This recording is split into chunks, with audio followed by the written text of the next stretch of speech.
A punto de cumplirse una semana desde que la resistencia palestina emprendiera la llamada tormenta de Al-Aqsa en respuesta a las atrocidades israelíes desde hace décadas, continúa la guerra del régimen israelí contra la franja de Al-Aqsa, contra la franja de Gaza y también en distintos puntos con palestinos y territorios ocupados.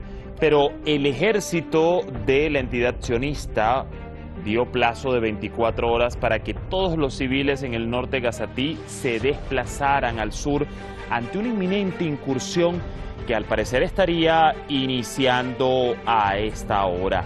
Algo que ha hecho recordar la posibilidad de una segunda Nakba o catástrofe luego de la del año 1948 que expulsó a la fuerza a millones de palestinos quienes continúan demandando su derecho al retorno. ¿Qué va a ocurrir en las próximas horas y cómo incidirá en el panorama? Lo analizamos acá en Detrás de la Razón. Les saluda Dani Pérez Díaz y así iniciamos.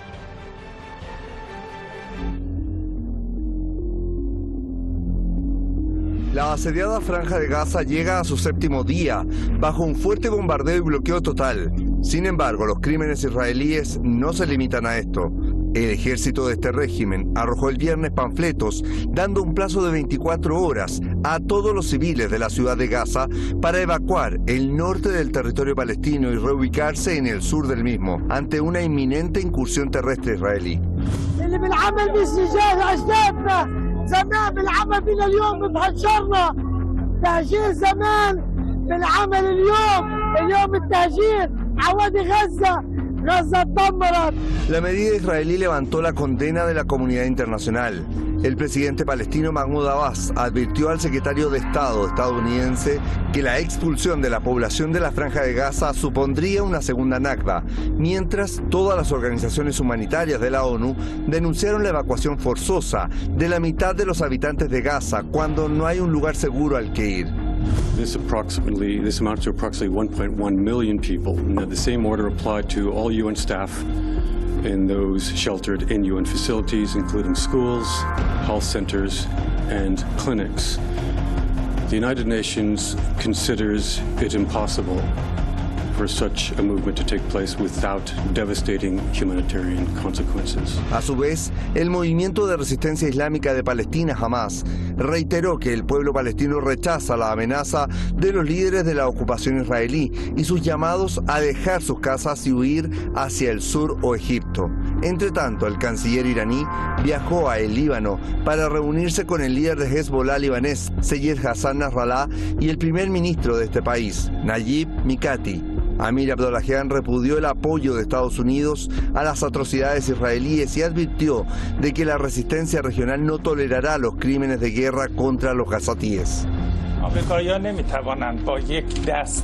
سلاح و بمب برای رژیم اسرائیل ارسال بکنند تا زنان و کودکان فلسطینی رو به قتل برسونند و با دست دیگر همه طرفهای دیگر رو به خویشتن‌داری فرا بخوانند.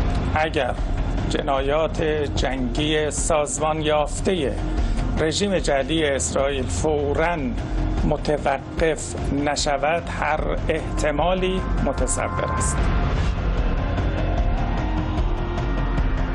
Mientras tanto, miles de personas marcharon por varias ciudades del mundo para solidarizarse con el pueblo palestino, pedir el fin de la ocupación israelí de los territorios árabes y al mismo tiempo condenar la brutal agresión militar contra la Franja de Gaza.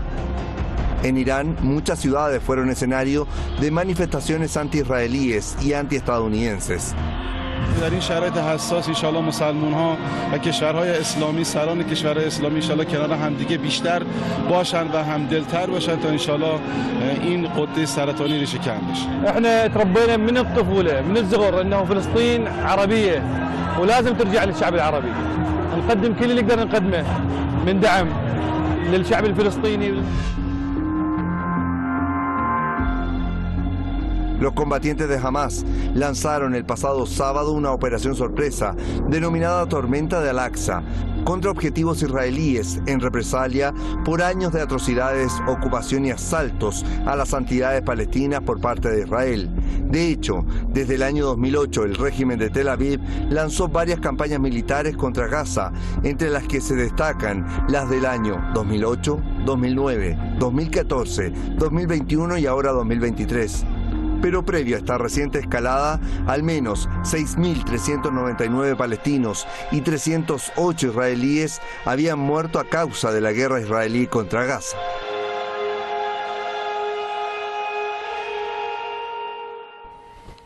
Y bien, aquí siguiendo entonces el minuto a minuto de lo que acontece a esta hora allí en la Franja de Gaza. Vamos a estar muy a la expectativa si nos llegan noticias de último minuto. Mientras, pues vamos a proseguir con el análisis respectivo. Para ello hoy contamos con nuestros dos expertos, analistas internacionales en la materia. Le doy la bienvenida primero al doctor Yalal Al-Bahdari desde Caracas, Venezuela. Doctor, bienvenido. ¿Qué tal?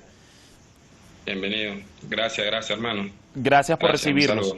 Y un gran saludo también a Juan Francisco Coloane desde Santiago de Chile. ¿Cómo está, Juan Francisco? Bienvenido a Detrás de la Razón. Muchas gracias, muchas gracias. Bueno, doctor Yalal, inicio con usted. En este séptimo día consecutivo de guerra contra la Franja se ha sumado esa amenaza de incursión terrestre israelí tras la amenaza a los civiles en Gaza.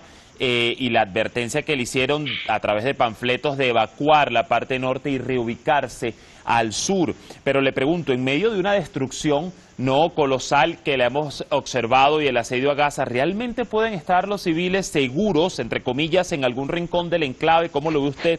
Además, sabemos que numerosas familias pues no tienen tan siquiera dónde ir. Estamos ante un posible escenario de una segunda Nakba, como lo dijo el presidente de la Autoridad Nacional Palestina, Mahmoud Abbas. Bueno, antes de comenzar quiero mandar un saludo al pueblo palestino que resiste en la Franja de Gaza. Yo conozco a la Franja de Gaza porque yo nací allá. Del norte al sur no hay lugar seguro. Es una superficie de 365 kilómetros cuadrados que viven 2 millones de habitantes. Entonces la evacuación que le está planificando Israel es el segundo Nakba. Están haciendo el segundo Nakba. Están repitiendo la historia del 1948, cuando evacuaron los palestinos de sus tierras y se emigraron y vinieron para la Franja de Gaza, para los campamentos refugiados, etcétera, etcétera. Entonces, estamos en un plan, el plan de evacuar a los palestinos de la Franja de Gaza para Egipto, para hacer su plan. El plan es el segundo Nakba, mandar los palestinos, los gazaúis, para Egipto y decirles cuando termina la guerra, supuestamente vamos a volver. Eso es la misma historia. La misma historia del 1948, mi abuelo, tetrabuelo, todavía, o sea, se murieron diciendo mañana volveremos. Entonces, eso es lo mismo, la historia se está repitiendo. Eso es un plan de Benjamin Netanyahu con su gabinete y su gobierno para evacuar todos los gazaúis de la franja para el desierto de Sinai. Ya vamos a seguir con este punto, me permite, vamos con Juan Francisco Coloane y quiero agregar en esta oportunidad, Juan Francisco, que en una pregunta formulada por la cadena CNN, el presidente israelí Isaac Herzog dijo: Israel acata el derecho internacional, opera según el derecho internacional. Las acusaciones de crímenes de guerra están totalmente fuera de contexto y lo estoy citando, ojo.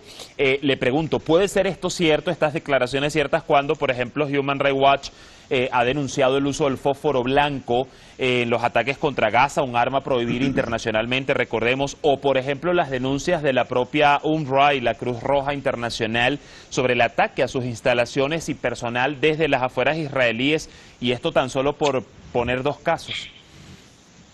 Bueno, aquí hay un alto nivel de distorsión y de inconsistencia de hoy y también histórica. No hay que olvidar de que el Estado de Israel es una invención política de Naciones Unidas en 1948.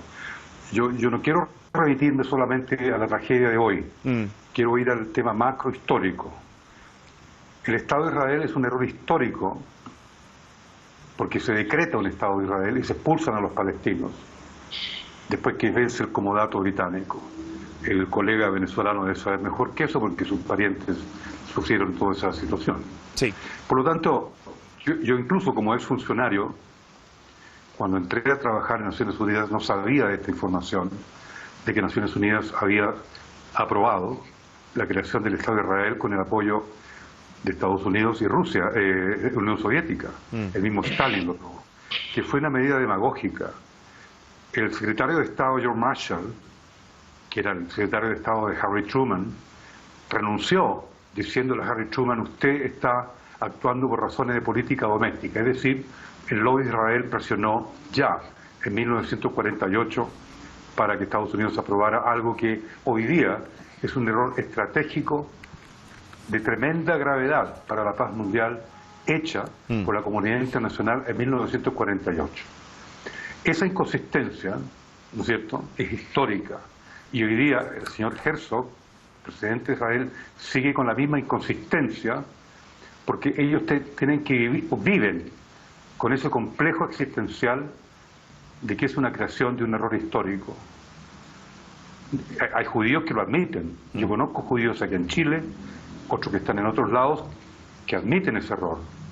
Sin embargo, la comunidad judía que está dentro de Israel, bueno, se compactan y funcionan con un criterio único, no aceptando de que un error histórico la creación del Estado de Israel. Entonces estamos en presencia de una guerra absolutamente justa, de recuperación de una ocupación, en donde se expulsaron a millones de palestinos, como usted lo dijo en la introducción, porque fue brutal lo que ocurrió en 1948, brutal. Así digamos, es. Yo he estudiado el tema, están los documentos, digamos, y ese pesar, ¿no es cierto?, de ese decreto, de esa formalización artificial, prácticamente, es real, pero es artificial, la creación de ese Estado. Él es lo que está creando hoy día 76 años de muertes y genocidio permanente desde este Estado militarista, porque automáticamente se construye un Estado militarista, y yo no le llamo Estado israelita, para mí es un Estado militarista que es mucho más grave, el Estado de Israel. Y ese es mi punto de vista, y me avergüenzo de la realidad chilena, de los que apoyan, de los que están en contra del movimiento palestino, de la causa palestina. Me avergüenza la editorial del Mercurio, tengo que decirlo, llamando a Hamas terroristas, porque no lo son. Digamos, esos dos estados, por decirlo de alguna manera, porque el Estado palestino para mí sigue existiendo, independientemente de las resoluciones de las Naciones Unidas. Sí. Eso que se llama Palestina es el Estado palestino. El otro es un Estado inventado que se llama Estado de Israel. Y lo digo con mucha firmeza. Cuando yo después trabajaba en esas Naciones Unidas y me di cuenta de esa situación, bueno, era una forma de ganarme la vida en Naciones Unidas. Seguí trabajando porque no tenía otras posibilidades. Sin embargo, siempre trabajé en un organismo que, desde mi punto de vista, es culpable de la situación hoy día que está ocurriendo con los palestinos. Y ese punto, Juan Francisco, vamos a tratar de ampliar un poquito más adelante. Regreso con Yalal a Caracas. Entre otras incidencias del día, de hecho, media hora después de la orden de evacuación masiva en Gaza, el veterano político egipcio Mustafa Bakri acusó a Israel de tratar de expulsar a los palestinos hacia Egipto. Estamos hablando al menos de 1.1 millón de personas aproximadamente, quizás más. La propia UNRWA ha dicho que hay tanta gente que hay tan poco tiempo en este preaviso para que una evacuación sea funcione de tal manera o sea efectiva. ¿Hasta qué punto, Yalal, cómo lo ve usted, se plantea realmente el gabinete de Netanyahu llegar, incluso con el apoyo de Washington, y un movimiento como este podría desencadenar el inicio de un frente en la guerra con la intervención de países del eje de la resistencia regional que hemos escuchado no van a tolerar los crímenes de guerra israelíes, como incluso lo dijo el canciller iraní el día de hoy? ¿Cómo lo ve? El gobierno israelí, encabezado con Netanyahu, lo que quiere es ocupar toda la franja de Gaza desde el norte al sur. ¿Por qué? Porque él quiere limpiar su imagen frente a su gente, que el movimiento islámico de Hamas, que derrotó el atentado supuestamente que ellos dicen que la guerra entre Israel y Hamas, pensando que Hamas no es del pueblo palestino. Hamas es parte del pueblo palestino, Hamas es Palestina, o sea, es parte del pueblo palestino. Entonces, ¿qué estamos diciendo? ¿Qué está planificando Benjamin Netanyahu? Está planificando que él quiere enviar su imagen para que si volvemos a la historia, hace 20 años, el ejército israelí mandó con Ariel Sharon, mandó a salir de la Franja de Gaza. Entonces, pocos años después, el mismo Ariel Sharon dijo que se había arrepentido de salir de la Franja de Gaza. Entonces, ¿cuál es el plan? El plan es ocupar otra vez la Franja de Gaza desde el norte hacia el sur, ocupando sin pensar que vas a perder el pueblo palestino, sin pensar los masacres que le está comentando al pueblo palestino, sin pensar que la Franja de Gaza tiene un habitante de 2 millones y los 2 millones son civiles. Sí. Estamos hablando de un habitante civil. La matanza que le está comentando Netanyahu contra el pueblo palestino es contra los civiles. Entonces, todo eso para limpiar su imagen contra su gente. Porque él sabe muy bien que posterior a eso, que detiene todo eso, que lo van a expulsar. Él sabe eso, él sabe muy bien. Entonces, él está asustado de eso y está comentando sin pensar. Está cometiendo masacres sin pensar, cometiendo el genocidio al pueblo palestino sin pensar a qué precio que le van a pagar los palestinos. No olvidemos, de hecho, todo este contexto de declive y todo a nivel interno, la gran cantidad de protestas, manifestaciones en contra del gabinete de Netanyahu que ha venido afrontando durante todo este año, además de los casos abiertos por corrupción. Juan Francisco, el tiempo apremia y de hecho en medio de este contexto no podemos pasar por alto que precisamente Israel llegó a bombardear en esta misma semana, los 2 principales aeropuertos de Siria, en Damasco y Alepo, según medios oficiales sirios. Entonces, cuando vemos, además de lo que estaba ocurriendo en Gaza, un accionar como este en Siria, otro de los países del eje de la resistencia, ¿a qué se juega en este sentido, teniendo en cuenta que el gabinete de Netanyahu está consciente sobre esa capacidad hoy de los países del eje de la resistencia para responder? E incluso también a esto tenemos que agregar cómo Estados Unidos ha dado movida de su mayor portaaviones y otros buques de guerra al Mediterráneo tras la operación de la resistencia palestina. Bueno, se expande porque Israel es un punto estratégico central en el concepto de hegemonía que Estados Unidos pretende tener en el Medio Oriente. Por lo tanto, desde ese punto de vista, Siria, que no es un país alineado a la Alianza Transatlántica, va a ser una víctima directa de la expansión de ese fenómeno de desestabilizar aún más con el plan fracasado, ¿no?, del Medio Oriente a la razón de la Alianza Transatlántica. Digamos, el Medio Oriente ampliado, como le llaman. Ese plan sigue vigente, la intención de derrocar al presidente Assad sigue vigente, por lo tanto es una acción de tipo preventivo, más que preventivo, es una agresión a Siria, es una agresión también a los que apoyan a Siria, que son Rusia e Irán, y me parece que Estados Unidos está cometiendo un grave error en seguir insistiendo en utilizar a Israel, porque hoy día estamos en una crisis hegemónica muy seria en esa región y globalmente hablando. Es decir, Estados Unidos no sabe qué hacer con su hegemonía. Desde el desplome soviético no supo qué hacer y utilizar el poder y el espacio de poder a su disposición. No lo supo usar. Me refiero a Estados Unidos y la Alianza Occidental. Y siguen no sabiendo utilizar ese espacio de poder. Israel, desde ese punto de vista, los ciudadanos de Israel son una víctima, entre comillas, o no entre comillas, son una víctima de ser utilizados por el hegemón llamado Estados Unidos, porque utilizan a Israel para desestabilizar el Medio Oriente. Es el principal aliado allí, mucho más que Arabia Saudita. Entonces, desde ese punto de vista, a mí me parece que el pueblo norteamericano es el que tiene que reaccionar definitivamente. Yo estuve viendo los datos suyos, los datos que tiene Span TV. Sí. No hubo ninguna agresión israelí de este tipo durante la administración de Donald Trump. No quiero hacer ningún discurso a favor de Donald Trump. Sin embargo, todas las agresiones de Israel fueron durante el gobierno de Barack Obama, se disminuyen durante la administración de Donald Trump y se retoman durante la administración de Joe Biden. ¿Qué significa eso? Que los halcones, los neoconservadores, estuvieron con Obama y están con Joe Biden, que son los que aprietan el botón para que Estados Unidos tenga una hegemonía absoluta en esa región también hoy día, o la recupere. Entonces, es muy grave lo de Siria, porque es la intención de derrocar al presidente Assad, que alguna vez Israel se favorecía por la estabilidad de Siria con el presidente Bashar al-Assad en el gobierno.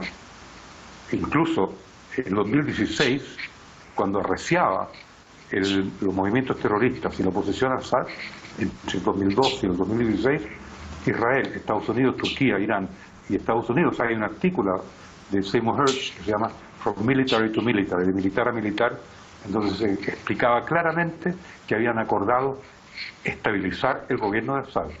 Hoy día se retiraron de esa estrategia porque están perdiendo la guerra en Ucrania, están perdiendo prácticamente hegemonía en todas partes. Así es. A ver, Yalal, ya nos queda escaso tiempo para cerrar.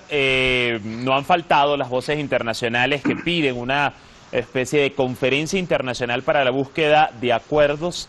No, pero a estas alturas, y de hecho ya nuestro otro contertulio, Juan Francisco Coloane, lo exponía, se ha comprobado esas fallas del sistema internacional para hacer cumplir las resoluciones a Israel, e incluso el escenario de hoy nos deja en evidencia que la entidad sionista pues no ha entendido ni entiende de acuerdos, de resoluciones o negociaciones. Entonces, le pregunto ya para cerrar, ¿cuáles son las vías, Yalal, o alternativas a la luz de los hechos para la causa palestina, de aquí en más?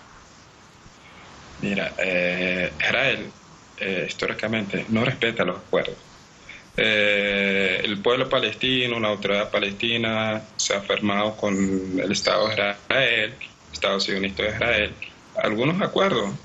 Últimamente fue el 93, el acuerdo de Oslo, que respetaron nada. Israel no respeta. Israel entiende una sola idioma. Un solo idioma es el idioma de ellos, lo que está haciendo Hamas. Es la resistencia. Israel no entiende más idiomas. Entiende la resistencia y defender el pueblo palestino a sí mismo, los acuerdos y detener la guerra. Eso va a ser por un tiempo. O sea, eso va a pasar por un tiempo y vas a volver otra vez Israel a cometer masacres, genocidios, porque en los últimos 10 años hemos visto las 3-4 guerras que se han cometido al pueblo palestino en la Franja de Gaza. Entonces, Israel no respeta ningún acuerdo de paz. Israel no va a respetar los acuerdos. Israel no le importa la decisión de la ONU. Israel no le importa las voces de los medios internacionales o los nacionales. Israel lo que le importa que sigue de pie. Eso es lo que le importa el gabinete Netanyahu con su gobierno. Allí vamos a seguir el pulso de los acontecimientos y seguro los volveremos a tener en el transcurso de los días para el análisis acá a través de las pantallas de Hispan TV. Les agradezco enormemente, Juan Francisco Coloane, y también a usted, Yalal, por habernos acompañado y aportado para entender las causas y la situación de lo que hoy está aconteciendo en la Franja de Gaza. Hasta la próxima. Gracias. Hasta luego, hermano. Gracias a ustedes. Allí el panorama de la voz de nuestros expertos. Por lo pronto, vamos a recordar que la ONU ha pedido una donación de unos $294 millones para atender necesidades urgentes en Gaza y la Cisjordania ocupada. Nosotros vamos a seguir pendientes minuto a minuto desde Hispan TV para informarles todo lo que acontece pues allí en la franja y la agresión israelí. Y por lo pronto me despido en Detrás de la Razón. Hasta el próximo lunes. Que estén muy bien.